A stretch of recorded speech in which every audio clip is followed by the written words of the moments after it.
Hi. Hello, everyone. We coming through. Say hi in the chat if we're coming through. First time doing this kind of solo, so thank you. Not solo, Well, you're here. I mean, like, yeah. There's no one else in the room. Right. Yeah. Yes. Thank you, everybody, for logging in. I see we got a couple more people just kind of coming in at the moment. But thank you so much. Really excited to have our first couples cocktail and virtual so it's kind of fun. My name is Scott Smits, and my guest star today is my beautiful girlfriend, Natasha Mortazavi. Hi. Yay. Thank you so much for doing this. You're it's her welcome. day off, and she's like coming. Like, I had to cut out early on Jeopardy to get here. But oh, you must love me. I do love you. All right. So we'll just get going. I know this. I put on the event that this would go from 8 to 8:30, probably more around like an hour. But just in case there's like some questions, if you guys are all like getting active in the chat, or or just whatever you have going on. If you have, if we go over, we go over. No problem. It's alcohol. Like, where do we have to be? Fair. I mean, we have to be right here. We have to be right here, and you have to be right there. Very true. Drinking drinks. That we're gonna make. Yeah. Or that you're gonna make. Yes, I'm not making any of the drinks tonight. Natasha is gonna be making all of the drinks for both of us.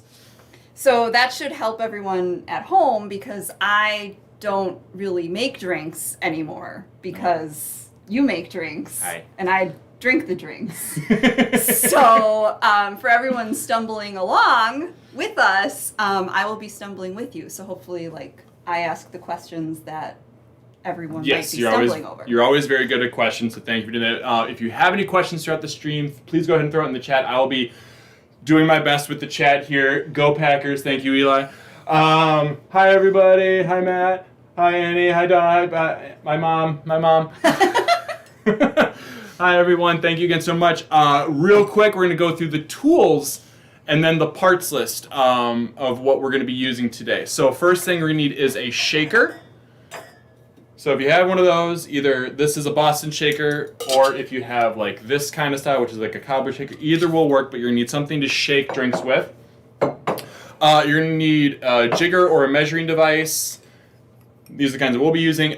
Any sort of measuring device we'll use. If you have like a measuring cup, that works. We'll get into that more so. If you have like a shot glass, that also works. Just anything that you can get equal parts of pretty easily enough. Because we're gonna do a lot of equal parts cocktails. So you could even just use like a glass. You could just like measure a line. You could absolutely. Measure like a... Yeah, there's a couple where we get a little bit, so like a jigger is perfect, but if you don't have one, we'll make do. Could a shot glass work? What's a shot glass? A shot glass is 1.5 ounces. Okay. I think I did say that. Did you? I don't know. But yeah, a shot glass is usually 1.5 ounces. One of those tall, skinny ones is about 2 ounces, but that's getting into super minutia. We don't need to do that. A spoon, a cocktail spoon, preferably, or if you have anything that you can stir a beverage with. If it's like a soup spoon, that'll also work. But these fun little cocktail spoons are preferred, and they help kind of prevent. They help prevent your drink from diluting too much. So there is a purpose to them, and they are magical. We'll also be using a muddler for a brief period today. So if you have a muddler, grab that, or otherwise like a back of a spoon or back of a butter knife or wooden spoon, whatever you have will work. We got to crush a sugar cube later. And then glassware, in which all of these we'll be able to use with wine glasses. If you have some wine glasses, otherwise you can use a highball glass for some of them, or even a old-fashioned glass for some of them, depending on what you need. Either of these types of glasses will work great for these particular drinks. And did I say strainer? No. Didn't say strainer? You will need some type of strainer. I'm sure everybody has like one of these little like springy kinds. If they have like a little home bar kit, or if you have a julep strainer, that will also work. The springy Hawthorne one will be perfect for all of these drinks that you can use. Cool. So that's all the tools. If you did not get the cocktail kit from Ray's, perfectly fine. We're going to get through this together. You will need some gin, which we have Beefeater here. Nice, lovely. Some sweet vermouth. A bitter liqueur. Today we're using Cappelletti, but if you have Campari or Aperol, that'll also work. Lemon juice. And then you have some sugar. Yes, the bubbles. Oh, we'll grab the sugar cubes here. Sugar, either in the form of simple syrup or we're going to use cubes today because I wanted to keep this kit lower price point, so I didn't include simple syrup. I'm sorry. And then bubbles. Grab that out of there. Some form of sparkling wine. Today we have Charles Smith's Pop-Up. A lovely little easy drinking bubbles. So this is the liquid team that you'll need. If you also have some aromatic bitters or any sort of other like Angostura bitters, anything like that, that is also an option as well for the last drink. So if you have that, feel free to go grab that. Otherwise, you'll be able to use the Cappelletti for the last drink as well. Cool? I hope no coworkers are watching this because I've been watching a lot of Price is Right while working from home. So I feel like... You watch Price is Right? It's on my break. I'm on break! Oh, no, I knew that. It's all right. That's how I eat my breakfast. Okay. Let's check out the chat real quick. Hi, love. Oh, hi, Erica. Man, yes, Tasha is better than Van. Very, very true. We're starting that hashtag. It's great. So without further ado, want to make a drink? Yeah. Yeah, let's make some drinks. What are we making? We're going to start with what I just kind of loosely refer to at home. I've made these at home a lot of time, a Negroni Spritz. It's also referred to a spligato. I'm glad you pronounced that because... I'm sure I butchered it. Spligato. Spligato. Spligato. Yeah, I don't know. Clearly Italian. It's Italian for mistake. So the fable is that somebody, while trying to make a Negroni, instead of grabbing gin, grabbed sparkling wine and was like, oh shit. This is good. This is tasty. And you found this drink for me. I did. For us, I should say. You found this drink. Where did you find it? From my Paris guru, David Leibowitz. So we went to Paris a couple years ago, and very classic Parisian activity is sitting at a cafe, Yes, drinking. And they drink these spritzes, like a pre-dinner drink, and you really like Negronis. I do. And Negronis are sometimes like a hair bitter for me. And I wanted something like spritzy. So I was like, can we just put bubbly water in a Negroni? And then I saw this recipe and I was like, this is what I want. Yes. So it's kind of, it's fun, and it's kind of funny how it followed this format, this drink, how this followed the format of being a mistake, because this drink has gone through a variety of iterations that I'll get into as we're going to make the drink. But first, let's make the drink, because I'm sure everybody in the chat here is thirsty, so let's get going. We're going to need 2 wine glasses, and this drink will be made in glass. You can use a mixing vessel if you would like.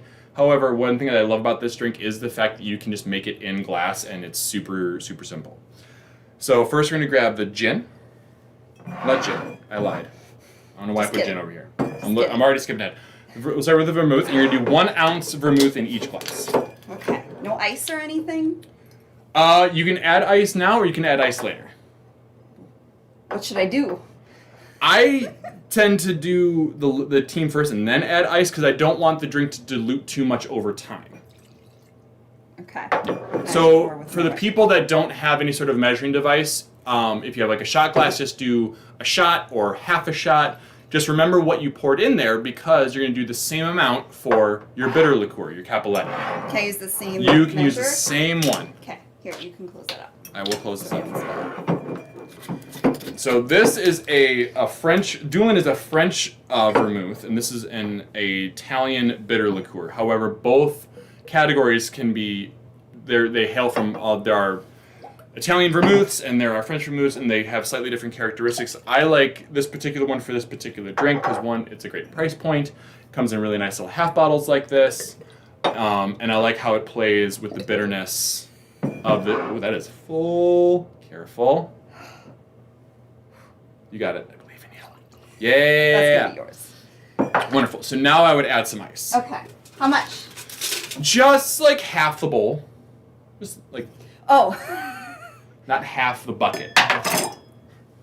Yeah, a couple 2-3 more. Couple 2-3 cubes in there. Oh boy.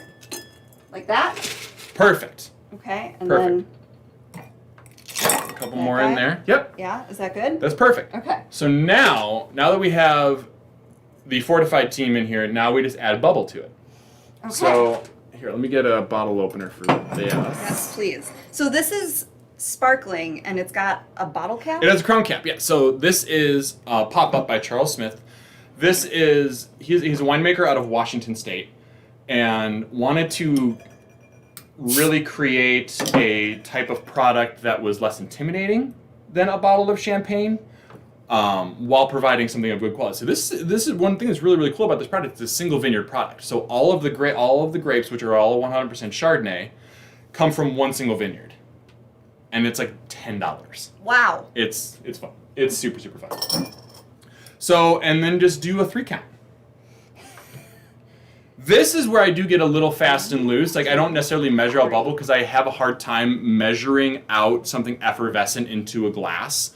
Whereas like a wine bottle, just like a 3 count, you know you're getting roughly 3 ounces, but we want to have a definite higher part bubble to the vermouth and the bitter liqueur. That's well, the main and that thing. would be pretty easy to adjust. Like, yeah, if you're like, oh, I need a little more, you can just throw in a little more. If you want it more winey or if you want it more spiritsy, you can play with it from there. It's just a framework.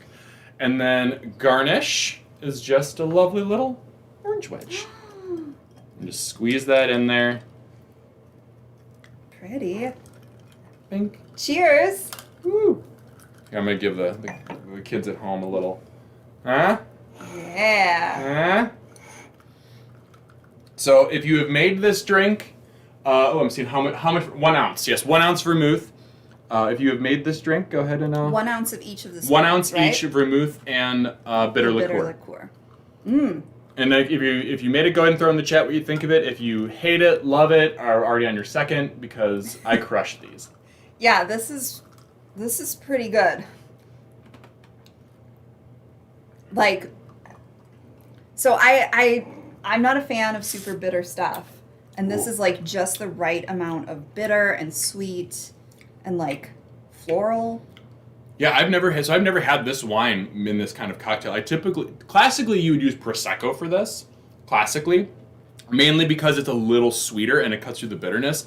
This is dry, but this has a ton of fruit in it and is Maybe really that's it, fruity. Yeah, it's really showing off. Like whenever you add like a fruit characteristic to a bitter liqueur, specifically like things like Campari or the Cappelletti here, it really comes out really stone fruity. Like I get like a lot of peach. Peach. Mm-hmm. So how is bitter liqueur different than bitters? Are they like? Oh wow, great question.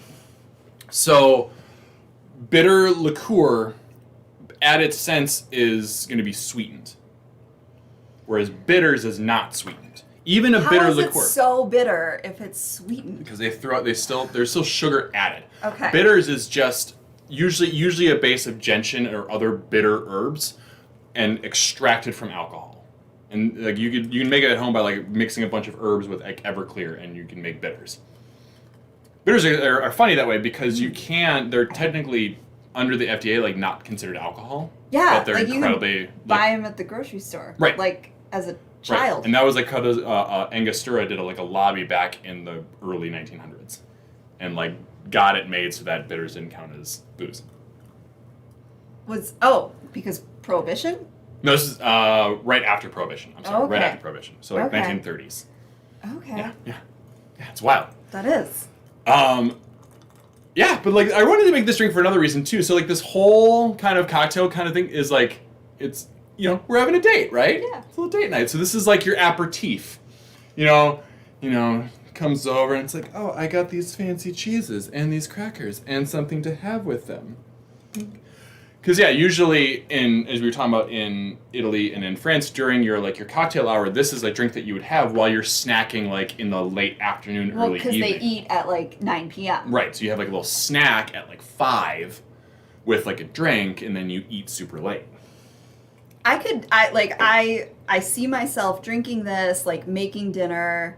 Maybe it's warm out, so we're like grilling. Mm-hmm. This feels very. This like, is a super. I want to drink this in the sunshine. This is a super summery drink. Yeah. Absolutely. So we can give ourselves a little summertime in the. Is it still like single digits out, or did it warm up? I don't even know anymore. I think it hit 12 today. There we go. Yeah. Let's check out the chat. Heart. Oh, thanks, Mom. Look through what. Oh, hi. Hello, everyone. There's more. Hi. Oh. Hi, everyone. Somebody got encarded buying bitters? What? Wow. Oh, Erica did. That's crazy. We love a good spritz over here from Rebecca. Yes. Spritzes. Spritz. Like, so could you make other cocktails spritzy? Like. Yeah, so essentially a Negroni is a base of what's called a stepladder, to which it is, think of it as you have 2 parts main, 1 part sweet, 1 part bitter. And that's a pillar of cocktails called a stepladder. So instead of gin, we're just using bubbly wine. Okay. So you could substitute that out for anything. So like example, like a Boulevardier, I've made those at home. That's just rye whiskey. With the same sweet vermouth, bitter liqueur, rye whiskey, you have a Boulevardier. That kind of, and you could do the same thing with bourbon, you could do it with scotch, you could do it with tequila if you wanted. Well, okay, so this, right, like, because a Negroni is gin. Correct. So they replace the gin with sparkling wine. Mm-hmm. Okay. And that was the spligato, the mistake. Right. Yeah. Got it. Super I fun. get it. It's delicious. Right? I made that. You did, and it's fantastic. It is super fantastic. Seriously, I don't make drinks. You do? And that's okay. Yeah, just in like a real quick, like, I don't know if you want to hear me rant about the history, but I'm going to do it for the kids at home. Yes. So this started out as a drink called a Milto, or Milano Torino, which was equal parts vermouth, and it's rumored to be Punta Mess and Campari, which was, the Punta Mess was from Torino, Campari's from Milan. Are they like so the Milano, same? Torino, Milto. Oh. Are they the same? They're both like bitter liqueurs? Or? It's a sweet vermouth and a bitter liqueur. Oh, okay. Yeah. Okay. Sweet vermouth, bitter liqueur. And in the 1920s, roughly around there, we had, after bubbly water, essentially soda water get invented. And it got incredibly popular, and it got incredibly popular with Americans visiting overseas to add it to their Milto, and thus it's rumored that's where the coin Americano came from, which is these plus club soda or sparkling water, soda water is an Americano, and the precursor into that is somebody wanted their Americano beefed up, some crazy Count Negroni. However, like there was an actual Negroni family that was like, this dude did not exist. What are you talking about? It's fun, like all cocktail history is conjecture. It's all like hearsay. Right. Yeah. But apparently there was like this flamboyant count in Florence that was like, this shit is not strong enough, put some gin in there. And that's where a Negroni came from. Wow. Rumored. So this sort of application is like the precursor to a Negroni? Think of it as like that there was a drink before, and then the idea that somebody beefed it up with something is not super. That's like very Wisconsin, like, right? Like we like booze with our booze. Like, can I mix alcohol with different alcohol? You know, like the alcoholic ginger beer. Like, yes. You know, you're like, beer. let me make a dark and stormy, but with the alcoholic ginger beer. Like that's, you know. Yeah. How we do. Essentially, yeah. So this is like, it was rumored to be in like 1919 that this guy did this. Crazy. I mean, get the bang for your buck, like. Was not prepared for so much learning. I know it. There's all sorts of fun facts. Oh my god, our moms are gushing. Gross. It's so gross. Love it. Okay. Dad wants to know if If it was the Count of Monte Cristo, no, Mom, it was not the Count of Monte Cristo. Thank you so much for participating in the chat. But when we went to France, we did see Chateau d'If. We did go. We viewed Chateau d'If. Mm-hmm. So, Oh. yeah. So full circle. Are we ready for another one? Yeah, we should probably make them before I finish that. Because it's good. And then can't. Right? So next drink that we're going to make is going to be a French 75. We're staying in France. Ooh, I like. So you will need a shaker for this. Okay. So kids at home, you will need a shaker and 2 glassware. We'll move these glassware because we'll need those last. Okay. If you do want to throw in a couple ice cubes in that glass just to help chill it down a little bit. Oh, okay. Didn't do that with the first one because we made it in glassware and didn't want to add any extra water. But this one we're gonna be all right with that. So throw this ice in there. And I'll give you the option. Do you want to make 2 drinks at once, or do you want to make one and then make another one? Well, I think if people at home are making 2, What do we think? Other, Are we making one, or are we making a double batch? I mean, even if someone's making these alone, like. Yeah, let's do one. Double let's batch. do one. Okay. No, double batch. Double batch. Yes. Batch. Okay, double batch. So you're gonna grab 2 sugar cubes and Okay. throw it in the smaller tin. Okay. So if you have simple syrup at home, essentially you're gonna need a 1/4 teaspoon or like a 1/4 ounce. Either of those or a sugar cube. And what about like just straight up sugar? Or just straight up sugar. Granulated sugar. You just How have much? yeah. What is that? 1/4 teaspoon. 1/4 teaspoon. So a sugar cube is roughly around a 1/4 teaspoon. Yeah. Okay.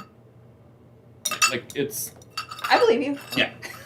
Like 1/4 ounce, or it's like Oh yeah. it's a teaspoon 1/4 ounce sugar cube. That's what it is. Well, and if you're making you're one, just 1 sugar cube. One. Yes, if you're making one, just 1 sugar cube. No. So, all right. Now we're gonna add in some lemon juice. So I apologize. Like this was again. I wanted to make sure everybody had lemon juice, but if you have fresh squeeze is always best. We're just gonna use this for now. Go ahead and measure out. For one drink, it is a 1/2 ounce. For this drink, just do a full ounce. Okay. So just full one of those little friends, right in there. It sounds funny. It does sound funny. And then just want to get that on top. If you have the sugar cubes or any granulated sugar, throw it right on top of the sugar cubes. There we go. Okay. So now we're gonna grab your muddler. And now that we have some liquid with that sugar, like you want to break up those sugar cubes and kind of muddle it to make a nice little paste. Oh. Yeah. Yeah. Really like, easy. Mash right up. Yep, mashes right up. So Do this I have to like dissolve it? you don't have to dissolve it. I Like just this don't is want, like chunks. yeah, you don't want like big chunks. Okay. Ideally, I would use simple syrup for this, but again, I wanted to keep the price on simple syrup. Does incorporate better into drinks because it is in a liquid form. If you have never made, it's really easy to make at home. If you ever want to make it, you just take a cup of sugar with a cup of water, put it into a saucepan, bring it to a boil while whisking it, and let it boil for about a minute. Done. Let it sit. Done. That's it. Very easy. How are we looking over there? Good? Yeah, that's good. Okay. So now, 2 ounces of gin. Okay. Well, actually 4 ounces because you're making double batch. All right. So 4 ounces of gin. This big side is So 2 ounces? that big side is 1.5. Really? It Well, says 2. the line is 1.5. Oh, the So, line is yeah. 1.5. So if you go up Okay. to the full line, yeah. And That's, how much am I doing? 4 do ounces? 2 of them. Yeah. So do two 2 full ones? jiggers. Okay. 4 ounces. 4 ounces because we're doing double batch. And if you're making 1, it's 2 ounces. Just 2 ounces. Yes. Yes, you can also buy. Thank you, Annie. You can also buy simple syrup for like $3 at Ray's. We do have it for super cheap. Okay. I love gin. All right. Why did you choose this gin? So I chose this is Beefeater Sorry gin. if I'm getting ahead of you. No, you're perfect. I chose beef. I like a dry gin for a 75 because we're adding a sweetness factor and we're adding a citrus factor. So adding a Tom gin or a botanical style gin, I feel like personally is too sweet. And I like the juniper complement to the sugar and the lemon. Makes a really nice kind of contrast there. Yeah. And so now you're going to add some ice to that tin. Okay. Like how much ice? You want it to break the surface of your liquids. Ooh, okay. Yeah. Good direction. Mm-hmm. And I always do totally fine. Whenever I'm using a Boston shaker like this, I always fill from the smaller tin because I've made this mistake before where I've like been making like a big batch for a party and I've filled up this tin and like, yeah, that's good.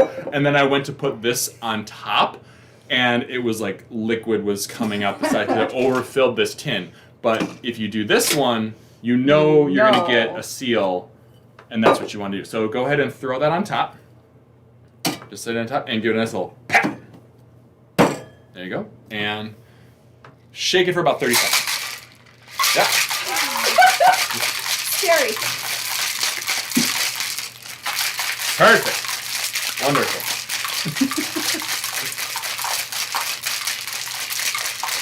Any questions? No, no questions. Do we? Oh, it's cold. Oh no, Matt. Yeah, it's gonna get cold. It's gonna get you. So, all right, that's actually probably good.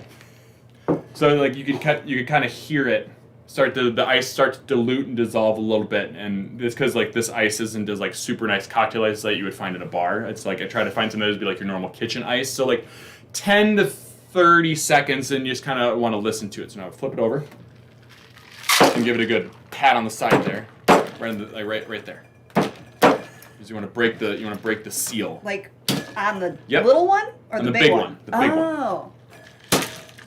Oh. There you go. Yeah. So you want to like because you cooled the metal and it's contracted. So you kind of have to disturb that contraction to kind of break it up. So now grab your strainer, your Hawthorne strainer, and grab our glasses. With the ice? With the ice, yep. Okay. And strain into those glasses. Okay. And just do like best you can, equal parts. If you don't own a cool shaker, how would you recommend mixing this? Great question. You can stir this drink.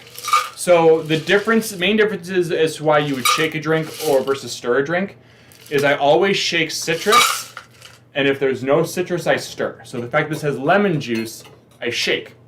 Or anything really acidic, like really, really acidic. Because what the shaking does is it not only dilutes it, but it also breaks up those acids to a much more calming state to where they're not so aggressive.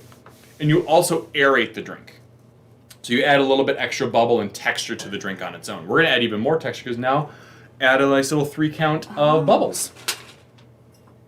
So yeah, you can use like if you have like a pint glass at home or any sort of like glass that you can mix. Like you could use like something like this if you wanted to. Like any vessel would work, but a shaker is preferred with citrus because it does make the drink softer. Okay. And then, did you want to do garnishes or me? Oh gosh, that's a lot to ask of me. Okay, I will go ahead. And then we're just gonna take a nice little. If you have like a little channel knife, like this, these are great. And you just take. We're gonna make a little lemon twist. Ooh. Okay, that doesn't look so hard. I probably could have done that. Yeah, it's like a little twist. Neat. You want to do one? Okay, I'll try. You knew yours. Oh boy. Also, if you're James Bond, you must shake it, not stir it. James Bond is wrong. James Bond is wrong. He shakes a martini. You never shake a martini. Because it dilutes it too much. Bingo. Dilutes it too much. It also makes the drink like it adds a texture to it. Like you're with the ice is creating bubbles, also in the drink. So then you have like a more aggressive texture. I like my martinis to be nice and silky, which is like another reason to stir it. Oh, right, because the ice like breaks up in like little chunks. Yes. But maybe if you want a little weaker martini. Yes, yeah, because you are adding more water by shaking. Sometimes as well, that's not a bad thing. Yeah, whatever puts a smile on your face. And that, kids at home, is the 75. Just nice little lovely kind of nice color. It looks very refreshing. So like this is like it's like it's elegant enough to where you could have it with some food if you're like making some food, or if you're just like, having a little cocktail hour. Like it's a more serious cocktail. Like there's actually gin involved. But you want to be like eating some food. Well, yeah, we're ramping up this. the alcohol content now. So I hope you're having something like we haven't eaten anything yet. So. Ooh. Kind of comes out like almost like florally. Yeah. Yeah. I like that. Mm-hmm. Super refreshing. This is also another cocktail pillar. One of like the 7 pillars of cocktails. 75, and it's relatively new. Like it's a newer cocktail. It didn't really kind of catch traction until the 1920s, mainly because it's named after a World War I artillery gun, a 75 millimeter French gun.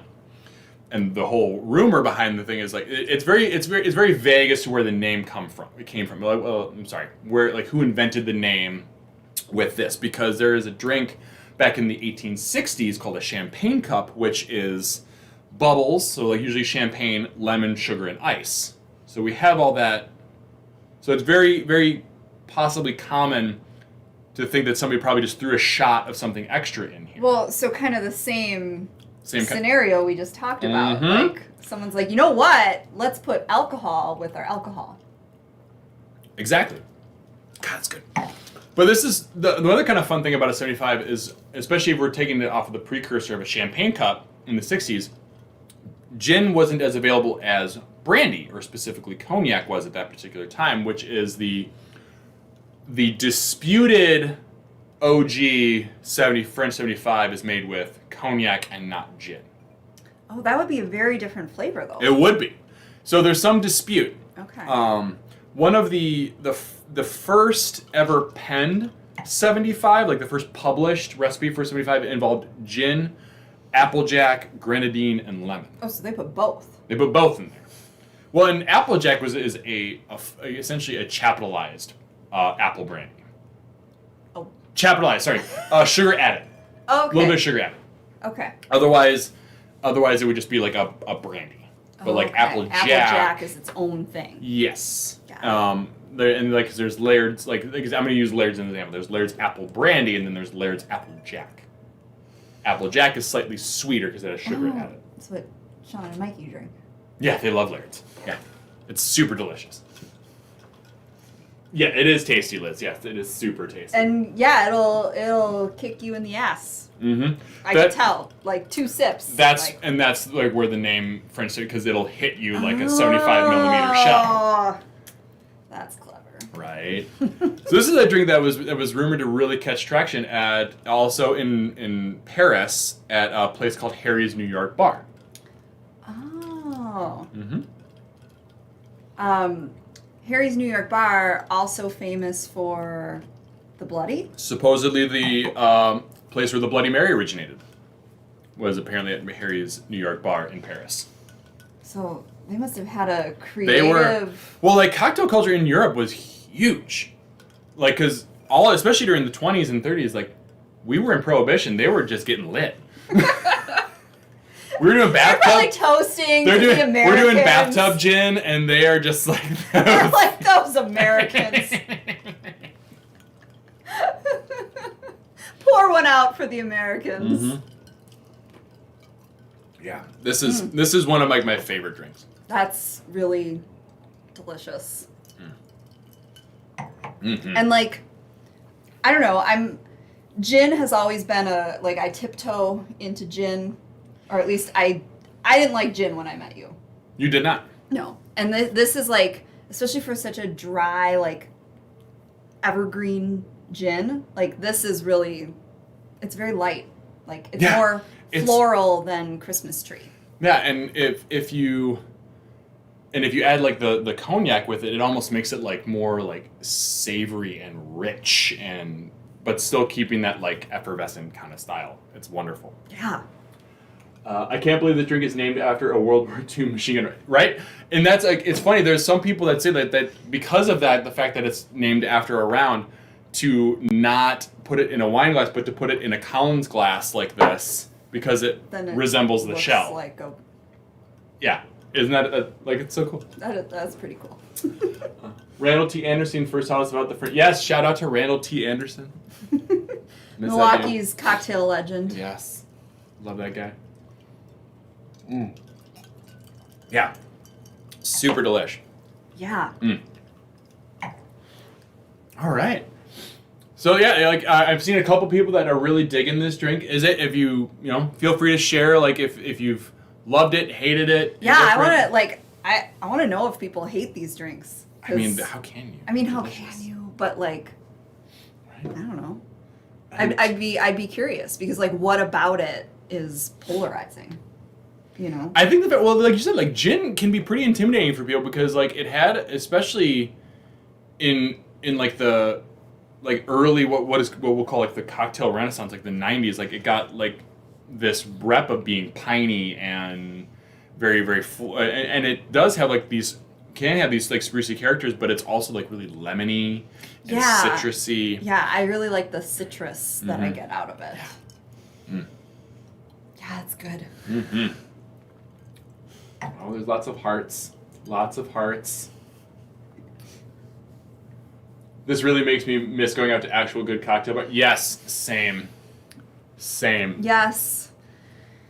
Yes, but at the very least, like, it's cheaper and you could drink more of them. Someone says, Josh says it's too tart for his palate. Oh, which is fair. Yeah, it is a little tart. So what would you, if you were like customizing for Josh? I would probably sugar? either add more sugar or less lemon. Okay. Or more bubble. One of those two. I'd probably riff around with it and see what we could do. Fill it to the top with the bubbles. Yeah, but I'd say if it's at all too aggressive on anything like sugar, spoonful of sugar helps the medicine go down. So far, what we've made is like really like you can taste what we made and then go, oh no, I want more gin or more lemon. It's and a you total. can just add it right to your glass. It's a total framework, right? So like you in depending on which school you're following, you would use a half ounce of syrup. I find that of sugar, so you could use like 2 cubes for one, or like a half ounce simple syrup, but like I find that to just be too like the sugar comes out too much then, in my opinion. Okay. So like I showed this one because I've always followed the mantra is that you can always add sugar in, you can't take it away. So if you've made the drink and you try and like, not sweet enough, you can always throw some simple syrup in or whatever you need and make it sweeter. That makes sense. Yeah. Can't go to a cocktail bar in my jammies, just saying. Okay. Do you want to say? I put on earrings for tonight. I haven't worn earrings in like a year. I put on clothes that I haven't worn in a year. You're so cute. You know what? It's pretty exciting, actually. I'm just in like my work clothes. But there is something I don't know. It's gonna be weird to go back to normal life where you have to put on real clothes to go places. Every day. Yeah. Leggings for life. Are leggings pants now? Leggings might be pants now. There it is. All right. We're moving right along here. So let's one last drink. Want to make another drink? Let's make it. This is the quick drink. This is at the the end of the evening. You want like one more drink before you head off into your sunset or whatever, or what. It's couples cocktails. However, depending on how good your date goes. Well, right. You're like, oh, hey, do you want to stay for one more drink? You finish dinner. So like, we could have a champagne cocktail. Oh, well, yeah, because we have all of this. Gotta use half a bottle of bubbles. Gotta use it somehow. Yeah. So let's grab 2 wine glasses. Okay. So this is a champagne cocktail, and this is gonna come off as just deceptively easy, but this is one of those cocktails that every little thing you do can tilt it, kind of like how a highball does, where a highball is just malt whiskey and club soda with lemon. You'd think like, how could you screw that? But like how can you screw that up? But it's like one of those things that it's like the search for the perfect highball is like unattainable because it's so simple yet so elegant at the same time. So what you're gonna do, you're gonna throw a sugar cube in that glass. One in each. One in each. Boom. And this is if you had like an aromatic bitters like Angostura or any type of like dashing bitters. This is where this is going to be incorporated. If you don't have that, you're going to bring back out your bitter liqueur. I'm going to recommend though just a aromatic bitters. Today we're going to use Bitter Cubes Boulevard. Sorry, it's blurry. We only have one camera. Love Bitter Cube. This is their Boulevard bitters, which is their essentially base aromatic bitters. So wait, does aromatic bitters kind of mean like Angostura or? Angostura is the brand. But like the flavor, like this flavor is. Think of it as like their house recipe. Okay. Think of it as like the proprietary recipe for that particular brand. Okay. Yeah, you'll see particular companies that'll just call it aromatic bitters, and it's just their base bitter. Some will call it Bogart bitters. Some will call it like variety. So if I found a recipe somewhere online that called for aromatic bitters, you could use this. I could use this. I could use Angostura. Yes. Okay. Think of aromatic bitters as your salt and pepper for cocktails. You can almost add it to anything if you wanted to. But like, are other bitters aromatic? Or that's like a specific thing? It's just the name that they chose. Like it can add an aromatic compound to it. Like especially if you use it like on top, how you'd use a finishing salt, like the finishing salt on top. You could put bitters on top to add a specific aroma, if you wanted to do that. We're not really doing that. Okay, I guess like because we have a lot of bitters at home. We do. And I wouldn't like so we have like grapefruit bitters and lime bitters. Yeah. Could I use that here? You could, and then you could call it like a champagne fresca cocktail or whatever, like okay. You could use whatever you wanted. Well, now I'll be able to do that at home. Leggings have never not been pants. I love how like the chat is just going nuts on whether or not leggings are pants. Your mom wants to see which earrings you're wearing. Oh, actually, I'm wearing the earrings that my mom got me for my birthday. There you go, Jane. They kind of look like pineapples. They're from a local Wauwatosa vendor. They're like the hammered tin. Cute. I can't remember her name, but she's at all the makers markets. Nice. Yeah, it's cool. So for this, all you're going to do is add in 3 dashes each into each glass onto the sugar cube. Okay, so I have a dropper. So each full dropper will be a dash in this situation. If you just have like a regular dasher, just beep, beep, beep, 3 of Full them. as in as much as I can. Perfect. Yeah? Don't over, yeah. That's 1? Yep. Now do another one. 2. And you want what you want is you want the sugar cube to absorb all of the bitters. This is like a science project. So, and then if you don't have that, just take your Cappelletti and take a little bar spoon and over your glass, just kind of pour it into the spoon and drop the spoon into your glass. I think this is 3. I lost count. I think that was 3. You can't mess it up.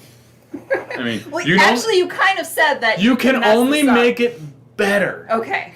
It's on it, but not. And this is a fun part because now just add champagne. What? Yes. How is this a cocktail? So it's a riff essentially on a classic cocktail, which comes from the 1860s recipe of. I forgot the name of the book. Oh my god, I'm blanking on the name of the book. Is it in my notes? It's not in my notes. Okay, sorry, I forgot the name of the book. Like the OG cocktail book? Yes, Harry Thomas, Guide to Cocktails. Back in like 1860, the definition of a cocktail is spirit, water, bitters, sugar. So it's a riff on it because we're not adding water, we're not adding ice. I mean, but there's like water in. But there's water. But like the point with what I love with this particular drink, especially when you add the full sugar cube, and this is why I wanted to share, is you can kind of see the bubbles reacting with the sugar cube, and that's aerating the bitters throughout the drink. Oh, neat. Who's the other? Harry Thomas. Oh, Jerry Thomas. Jerry Thomas. Oh, Jerry Thomas. Jerry Thomas, because it's also where I've Tom heard and that Jerry's name. came from. Oh, that's cool. Yeah. I believe that's right. I could be wrong. Keep in mind, please, if anybody's like watching this and like this guy is like pulling shit out of his ass, like let's all remember, cocktail history and cocktail stuff is conjecture. I'm just doing my own research and picking the one I like the most. Fair. So, there it is. Oh man, yeah. So and then So after you kind of add it and it's dissolved, and then just enjoy. We're still on our close-up. We're still on our close-up. Let's get out of the close-up. There we go. Yeah. See how much different it smells? Yeah, like it smells like a cocktail.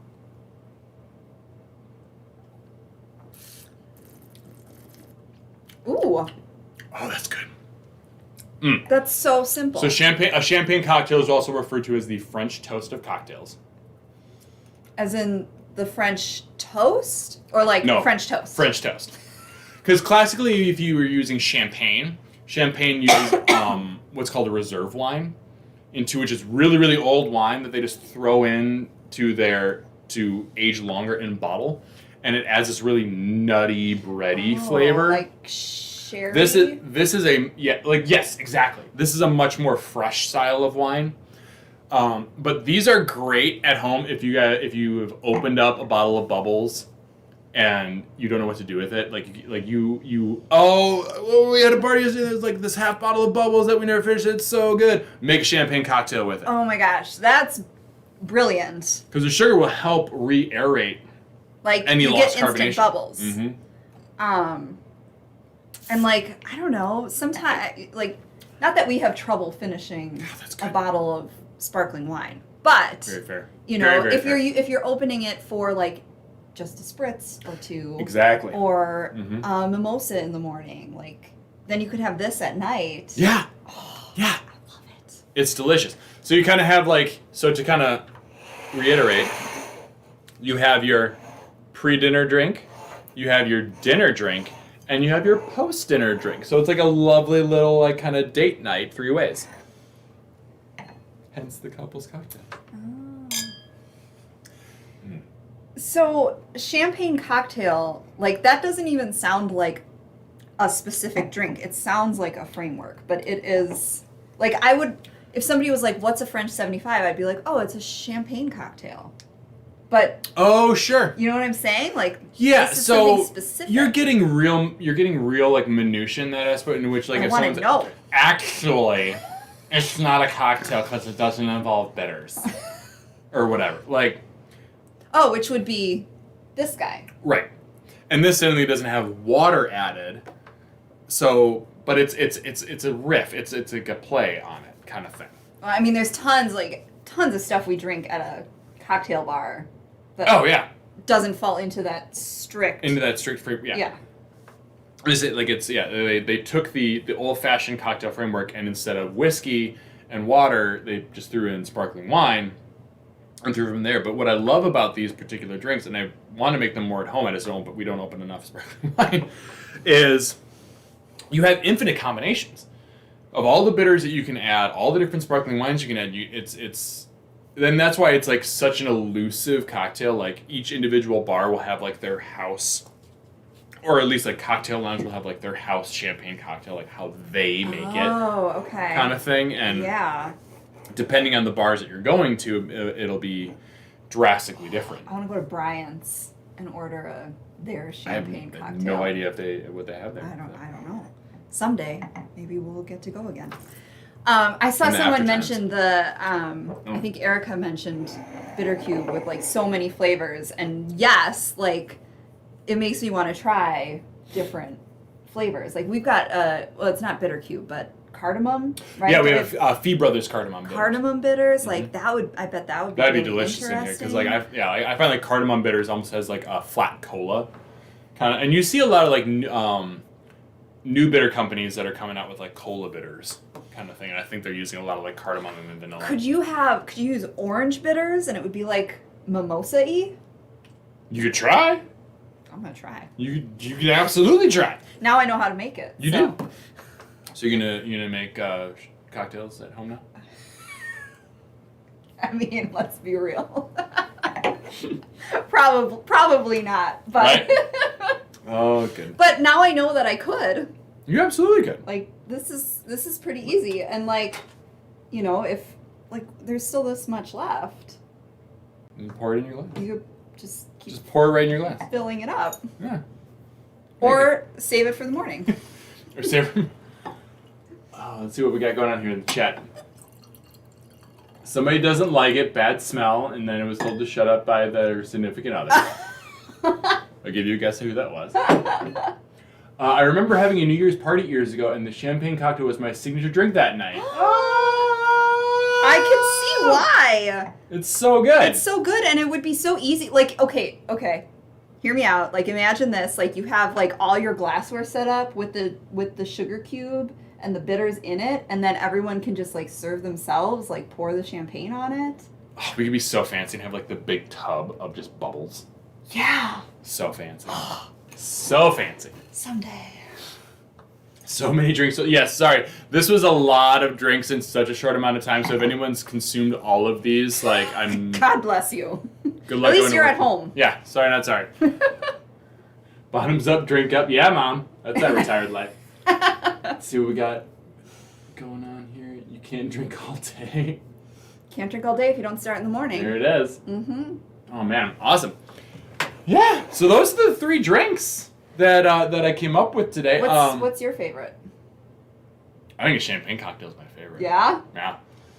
I've been getting really, really into like these like simple cocktails. Like when I first started, like I was trying to make everything under the sun. Like I was trying to make all these like crazy fancy things, and especially after getting home from work, like this is something that is simple and just dynamic enough to where.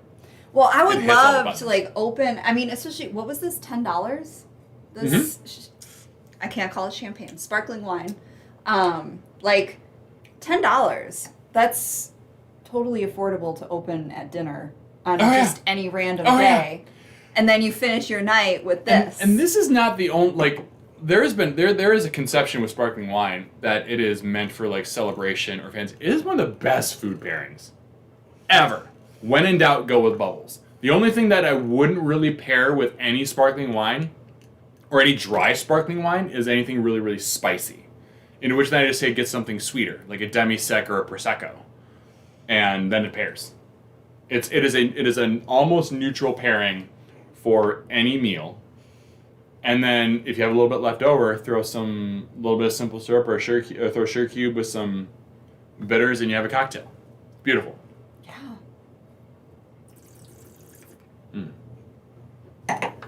Yeah, I like it.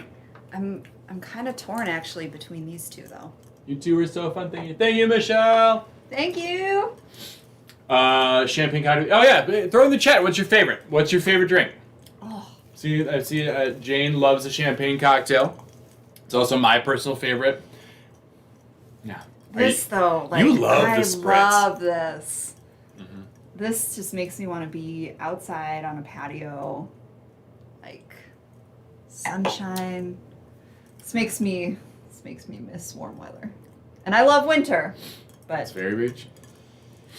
It's just good. Maybe it's the orange. Like, look at it. It is summer. It is beautiful. It's beautiful. I do also love like shoving an orange slice into a drink. I just think that it's such a. It's pretty. But so is this. Right, like you get like little bubbles happening. Now it's like a little mountain of sugar. It's totally a science experiment. I love it. Oh, so we have another point for the Spritz, and then we have another point for the 75. Another point for 75. Yes, Eli, we're coming to Tennessee and seeing that long dog landing when the world returns to normal. We have been obsessing over your house. That hot tub, though. Somebody says we only love winter because we don't have to shovel. Like, hopefully not for too much longer. It's true. We are pretty spoiled. I joined for the third one. It was great. Yes. Oh, Sean, you missed us talking about Laird's. Did he, though? He did. Oh. I think he did, but he's in there now. We were talking about Laird's. So you'll have to watch the playback. We were talking about Laird's. Shout out to Sean and Mikey. So 75, another Spritzer. So, okay. It's I mean... They're all great. They are all great. So, like, and I'm getting some... splitting the room, which I feel like is pretty great. That's good. That means you made something for everyone. You stole my champagne cocktail. Should make a golden hour, Aperol, Lillet, and bourbon. Ooh, shiz. So Aperol, okay, like you brought home Campari. Like Campari is classic Negroni, right? Yes. And Campari to me is like bitter. Like, yes, Campari is probably the like if we're gonna go on like if there was a numerical like bitter parts per million or whatever, I would put Campari up there. yeah. But Aperol is like a little less. Yeah, it's a little less sweet. I would say the Cappelletti here is a little less sweet too. Ooh, real quick housekeeping note. If you guys have this, keep it in the fridge when you're done with it, because this one is wine based, and it will slowly. It takes a while. Like it lasts about 6 to 8 weeks open, but like it doesn't Even last in the forever. fridge? Even in the like it doesn't last forever. Like the fridge will help that go longer. Okay. Bitter liqueurs can either be spirits or wine based. This one is particularly wine based. Oh. So spirits based are Like you a distillate. don't have to keep in the fridge? Yeah, it holds up longer. Okay. So- Vermouth should go in the fridge too, right? Vermouth should also go in the fridge. Wine is just anything wine based or wine is just constantly on a journey to become vinegar. So So you wouldn't want to come back to this in 3 months that's been sitting in your cabinet. it's and be gonna like, it's gonna lose a little bit of its flavor, and it's gonna have a more of a tinge to it. right. It's not. It doesn't like go bad in that it's like rotten, like it's gonna kill you. It's not gonna kill you. It's It just it's tastes just gonna different. taste different, and in some situations might taste like more vinegary. Oh, and that So maybe isn't. in what which you then want. and then it's great for marinades. Oh, there you go. Mhm. So like, what else? You know, now folks at home have this whole big bottle, like. I mean, this with just regular sparkling water is great. Or you could also, now that you have the kit, you can make an Americano So Americano is these two plus sparkling plus water. sparkling water, as opposed to these two plus champagne. Yeah, so Americano Okay. is just these two with like a sparkling water or club soda, depending on who you talk to. Club soda is arguably better because you add that salinity little to it. salt, Yeah, right? there's sodium in there. Okay. Um, We have a soda stream at home, so like, if anyone has a soda stream, like you just have Yeah. instant It's sparkling great. water, and then boom, you have a cocktail, Boom. basically. Lovely. We got a couple questions in the kit. Cool. Do a Laird's cocktail show. I will try, but that would get expensive. Do you have any opinions on the new Blue Moon Light beer? I got an offer to get a free 12-pack, which does not seem like a good sign. There's a new Blue Moon? There's a Blue Moon Light. Wait. Blue Moon Light? There's a Blue Moon Light. It's like, I forget exactly the name. I haven't personally had it. I think there are other options that are better. But free? But a free 12-pack's a free 12-pack. I'd take a free 12-pack. Do beer mouses with it. Oh, yes. Get that free 12-pack and do beer mouses with it. Hells yeah. And then all vermouth. Yes, all vermouth. I'm assuming we were talking about the refrigeration. Yes, all vermouth should be kept in a fridge. Unless if you're you- using it like you're going gangbusters. If you're going gangbusters, it's just progressively on a journey to become vinegar. So, and then refrigerating it will slow that down. And also, something to note, like the less oxygen that's in the bottle, so this is like just freshly opened today, about like an hour ago, and we've used a little bit. There's not as much oxygen in there. As we go through the bottle, that process is going to speed up because there's more oxygen in the okay. bottle. Kind of like milk. Like milk will be fine one day, and then like you have a little bit left, and then it's just like Yes. yeah. Yes, and for me, like nothing is worse than when you like are so excited to get home and make a drink. This happened to me on my last drink I made. Really? Yes, I was like, I think this vermouth is bad. You Oh, made no. it anyway. I didn't. That's all we had, babe. You work at a liquor store. Well, it was closed at the time. But then I tried it, and but yeah, it's fine. So what? It's It fine. was like vinegary. It just kind of comes off musty. Oh. Like old vermouth for me comes off like musty, Okay. Yeah. that and it doesn't- just like has this like just doesn't sound like good tinge eats. to it. No, like good eats. Good. I don't know. Light, why no? Message retracted. What? There was apparently a retracted message going Oh. on here. Scandalous. Scandalous. Oh my. Okay. And that's why Scotch is the ultimate drink. I'm- I mean, that, like, they make it so that you don't even want to drink it until 17 years later, right? I mean, they can also age it that long because it doesn't get as hot enough there, so it doesn't evaporate. Oh. So these will like also evaporate? Alcohol evaporates. Well, I mean... Alcohol, yeah. So real quick, we're going to do a real quick tangent for, like, whiskey aging. Like, in Kentucky, it gets super, super hot during the day and super cold at night. So you have this real big contraction, and you have liquid going into the barrel and out of the barrel. Okay. Scotland, it's like 45 to 60 degrees the entire year. So you're not getting that huge change. So to get these... This is a very loose term. If there's like whiskey, I'm sure there's gonna be like whiskey or Zoe like gonna crucify me right now, so it's fine. But you don't get a 10-year aged whiskey in like Kentucky has more barrel influence than a 10-year aged Scotch because there's more contraction and release of the barrel. That makes sense. Yeah. Can we book you both for a private freelance Laird's cocktail show? Yes. I don't think you have to book us. I think we could just. They have to book me. You can do it for free. Yeah. Am I getting paid for this? Is this my payment? You're getting paid with my love. Oh God. Yeah.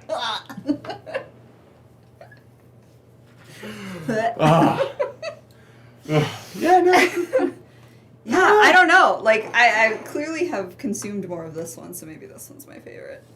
There's ice on your floor. That's fair. It's carpet. It's fine. I think that's... I mean, unless there's any other questions, like, throw in your last-minute questions now. Otherwise, I think we're going to wrap this up because I don't want to get drunk and drive home. So... I don't know. Can I, like, take these to go? We'll get you some to-go cups. We'll get you a sippy cup. Yeah. You get... apparently, you get paid in drinks. In all caps. So... It's true. I didn't have to pay for these drinks. Well, it's a lovely payment, and I think on that note, getting paid in drinks, we're going to sign off. So thank you, everybody, so much for attending. I hope you had fun. Really, really appreciate it. Everyone coming in, and if you bought a cake, thank you. There are still, real quick, if you did not get a kit and you want to get a kit, there are still plenty of kits available. They're available on raisewine.com. You can order a kit online for curbside or pick it up in store, whatever you would like. Curbside. And this class is just on our YouTube channel. So you can watch it, rewatch it, send it to your friends. If you want to find out about other events that we have coming up, subscribe to our YouTube channel. It'd be really appreciated. Thank you so much. Thank you. Bye. Cheers. Thanks.